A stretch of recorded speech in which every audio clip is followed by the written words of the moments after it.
Hi, if you're a wife wanting to improve your marriage, watch this short video. I'm going to give you 3 reasons why you already know how to have a happy relationship with your husband. You already know the 3 most important relationship skills that make any marriage happy and any relationship happy. And why you're not doing these things anymore, these skills, it's probably because you're always walking like you're with your nervous system dysregulated. You're probably stressed a lot. You probably have a lot on your shoulders. And at the end of the day, you're not yourself anymore. So you think you're yourself, but you're not yourself. When we walk around triggered, stressed, anxious, when we're not doing the things that fill us up energetically, like things that make us happy, and when we don't regulate our nervous system to be calm and untriggered, we're not ourselves, not even our best selves, but not our authentic selves. So your authentic self is when you are calm, right? Like you cannot say that it's the truth, your true self is when you're stressed and you're yelling at everyone or not being respectful. So if we would all be able just to regulate our nervous systems and focus on the most important thing, and the hardest thing to focus on actually is our happiness and being our best selves and our authentic selves. Like we already know how to have happy relationships. We already, like if we would be that authentic self, we would already know unconsciously, we would already act in ways that create happy marriages. So it sounds simple. I promise you, like this is it. This is it. It's focusing on yourself, regulating your nervous system so you're not stressed and anxious all day long and not overwhelmed and running from one thing to the other and busy, overwhelmed and not doing things that make you happy, right? Like always feeling in this flight or fight state or emergency state, like always doing, and always thinking, and being in your head and planning the next steps and the next actions and the next activity in your family or in your work life. So it's this is a triggered state, right? So it's not your authentic self. So here are the 3 relationship skills that you already probably did in the beginning with your husband.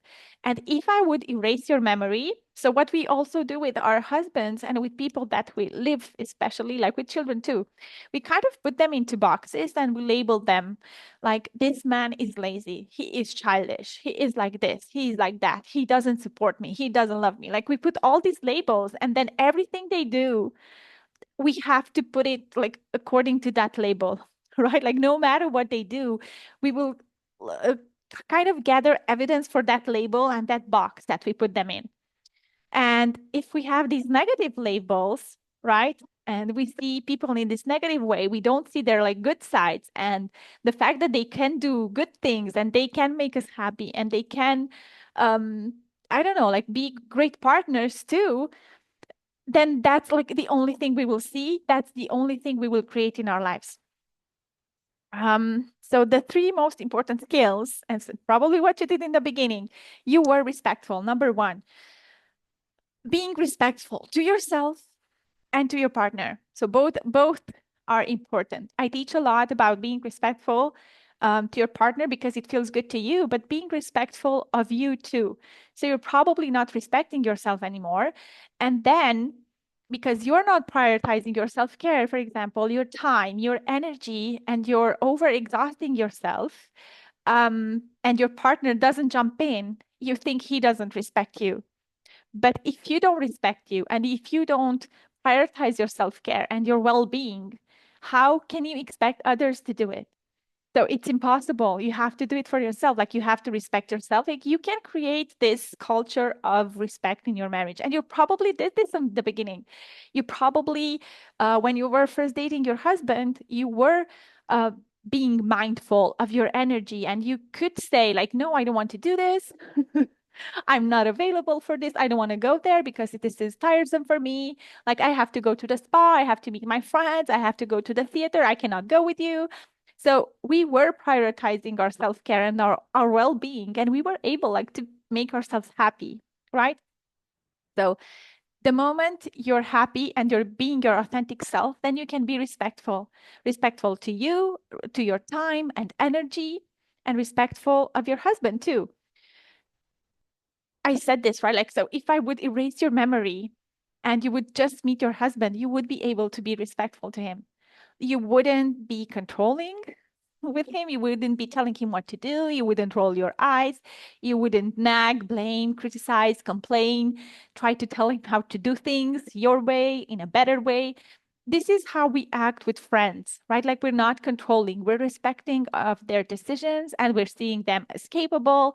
We don't try to like to tell them how to live their lives, most of us, right? So with people we um, barely know, and with people who we are friends with, like usually in friends, like in friend relationships, we are able not to be controlling and like to be respectful. Like, if we could do that forever with our husbands, that would be great.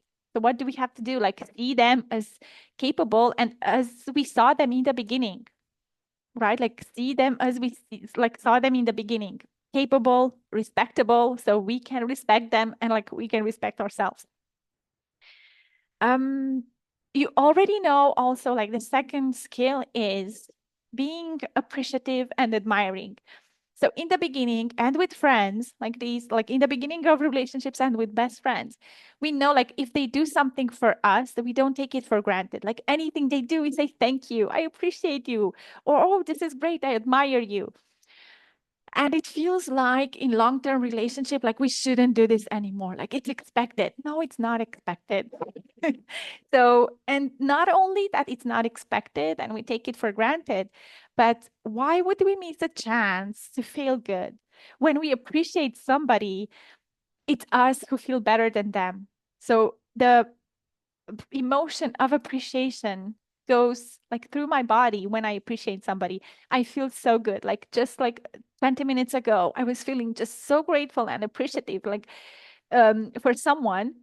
And it made me feel so, so, so, so good, much better than that person. So it's so nice. So we know how to do this. We do it with friends and we do it in the beginning of relationships. Again, if I would erase your memory and your husband wouldn't be your husband anymore, it would be just somebody who likes you, and the things that he does for you right now, and you take them for granted, or say like he is supposed to take out the garbage, supposed to go out for work, like to work for us, like all these are expected. I do this too, why should I say thank you? Because it feels good. Because it feels good, and it's one of the most important skills in marriages that we don't do. So if you want to have happy marriage, it is that simple. Being respectful and being appreciative.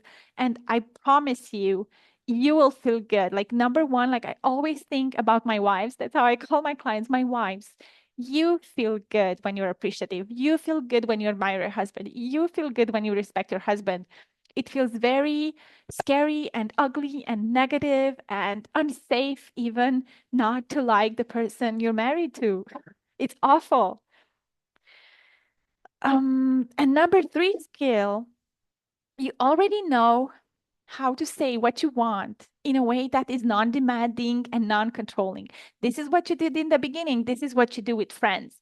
So when you tell them and when you ask them something for a favor or just to do something for you, you don't say it with resentment. You don't roll your eyes. You're not controlling. And you know that if they do it, like they're not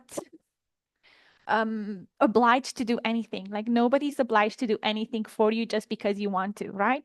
And in the beginning with your husband, you could say like if you were dating him, right? Like you could say like oh, like I want to try that new sushi restaurant, like I want to do this, I want to do this. Like you were able to say things in a way that wasn't controlling of him, and he was happy to do it for you. So these three skills you already have. You already did them with him in the beginning, and you would do them right now, today. If I would erase your memory that he's your husband, and she should do this, and he's lazy, he's like that, he's like that. If you wake up every day with this image of him in your mind, you're already setting yourself up for failure in your marriage, right? If you would be able to see him with fresh eyes every day, like you would have the happiest marriage, right? And he would show you like the way you act with him. And if you're respectful and appreciative and you know how to ask for things, not in a demanding way, but in a trusting way, in a like fun way, right? Like it goes back to being your authentic self. When you're an authentic self, you don't feel the need to control, and you're not needy and attached for people like to do things for you. Like if they do it, fine. If not, still fine, right? Like if they do it, like you're appreciative. They didn't do it, it's okay. You're not angry. You're not nothing. You don't throw a fit. You're not exhausted. So I promise, like it really goes back to being your authentic self. And how are you your authentic self? You regulate your nervous system, your stress levels.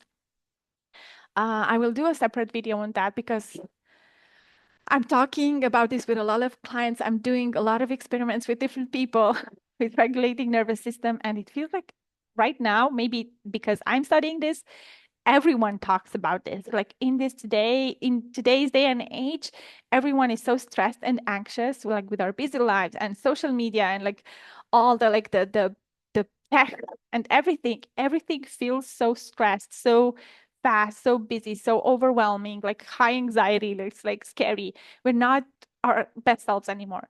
And also like to be your authentic selves, um focus doing activities that you like, that you love, that feel like aligned to your soul, to sometimes it's even things that you liked doing as a girl, as a small girl, or just things that feel like really feel like you make you happy. It's very personal for everyone. It's not the same things. Like I always give this example. I don't like a lot of things that other women like I don't know, maybe even not even going to the gym or going to the spa, yes, but going to the hairdressers and nail salons and everything, I don't like that. I feel like it's a waste of time. Like if they could be done in 5 minutes, that would be great. So you already know. I promise you, it's that simple. Don't just listen to this and say, "Ah, yeah, okay, I don't know." Uh, like if for me, it's much more complicated. Or my husband is like 2 words, like he wouldn't respond to that. Or no, like I don't know. Yeah, it sounds good, but I don't know. Right? Like I promise you, it's that simple. Like taking care of yourself, focusing on what you really can control, and is that's yourself, how you feel, and being happy and being your authentic self, right? Like not the stressed and triggered self. And then these are like the three most important skills that create a happy marriage would come very easily to you: being respectful, being appreciative and admiring, and just like a happy calm person, right? Like when you're a happy calm person, you're able to appreciate and be human and be polite, right? And like actually kind of like being normal. It's not normal how we would all act if we would be okay, right? And also, you would know how to say the things you want in a way that like your husband would do them like happily for you. Like anything, your husband would do anything for you if you would ask him in a non-controlling way, not in a way that is demanding and needy and resentful and controlling, right? Like not attached to anything, like just knowing that he's not obliged to do anything for you. And if he does it, like you appreciate it. And that's it. It's as simple as that. Like these three skills, like would change your marriage radically. You already know how to do them. You do it with your friends, and you would do it with any new partner. Like that's what we do in the beginning. We're taking care of ourselves, we're respectful, we're not demanding and needy and controlling. I promise you this works. These are the three most important skills. Like you can try them starting today. Yes, like you have to work a bit. Start with working on yourself and being your authentic selves. You're underestimating yourself. You probably tried a lot of things to make your marriage happy, but you're trying the wrong things. You're trying too hard. You're trying with quote unquote communicating and having meetings and like trying to convince him, and it doesn't these things don't work. What I told you works. It's that simple. So why you're not seeing results is you're not doing the right things and the right skills. You're underestimating what you're capable of. Like this, just you being your authentic self, you would already have a happy marriage. I promise you. Like you're underestimating the feminine skills you already have as a woman. Bye.